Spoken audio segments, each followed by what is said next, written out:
You're a gambler that wants to quit gambling, but you can't bring yourself to do it. It's very hard for you. I know it was hard for me too. In today's video, I'm going to give you some ways that you could possibly do this to kick this habit in the ass once and for all.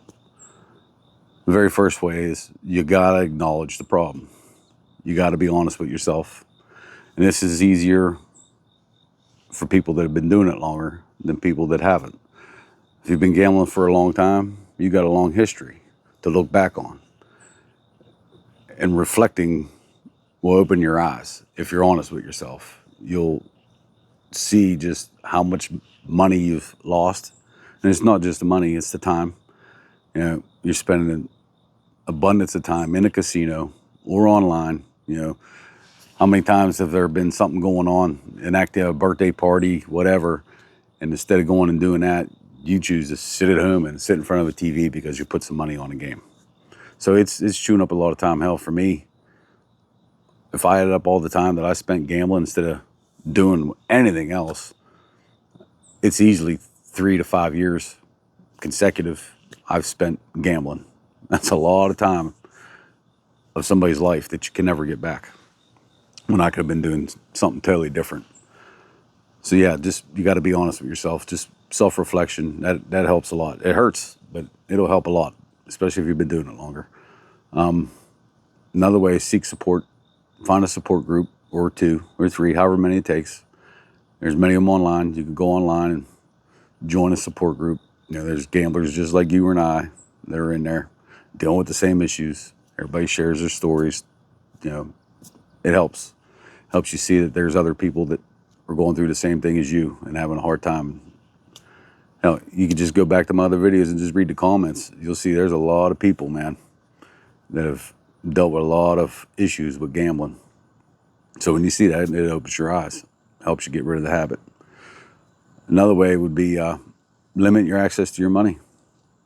You know, set up your bills if you can for every month to automatically come out of your checking account, and just lock everything else. Lock your cards. If you got credit cards, cut them up, get rid of them. Don't even use them. Just deny yourself money. If you got to do that for the first 2, 3, 4 months, however long it takes you to quit gambling, then that's what you got to do. Just cut yourself off from money. Identify situations and triggers. So, what triggers you to gamble? Is it a mood? Is it a situation? Is it an environment?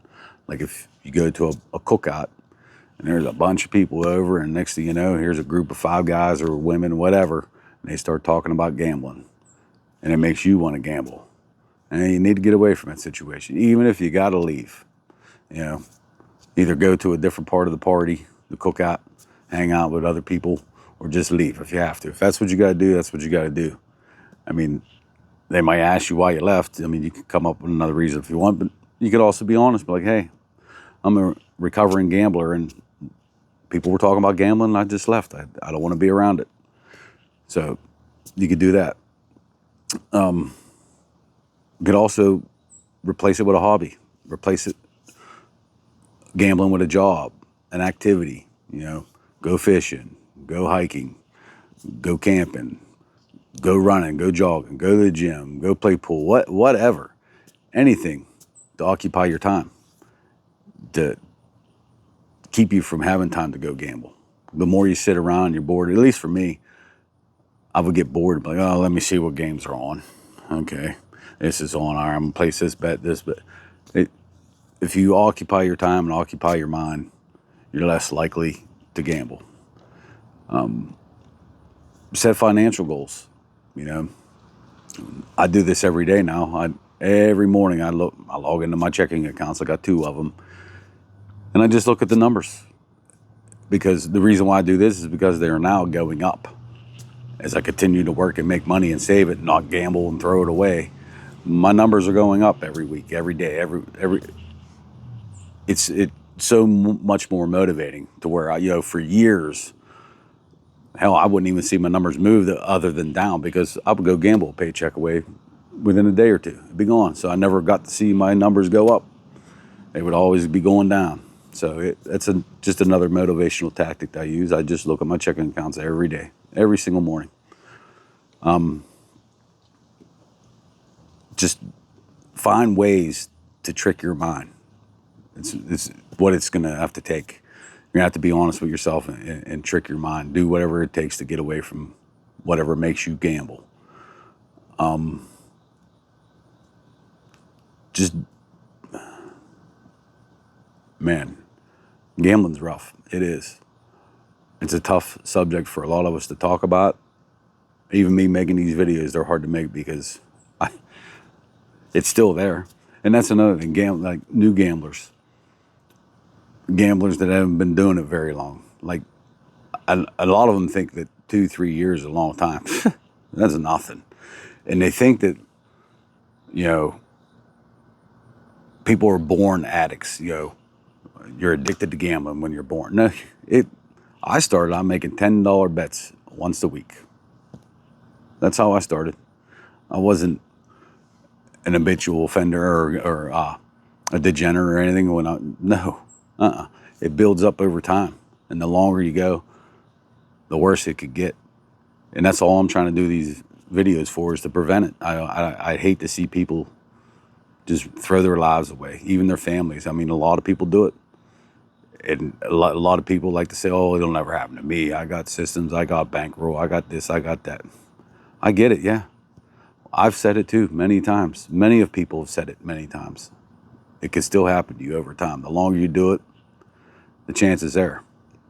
Like a lot of people, like gamblers, especially newer gamblers, I don't chase.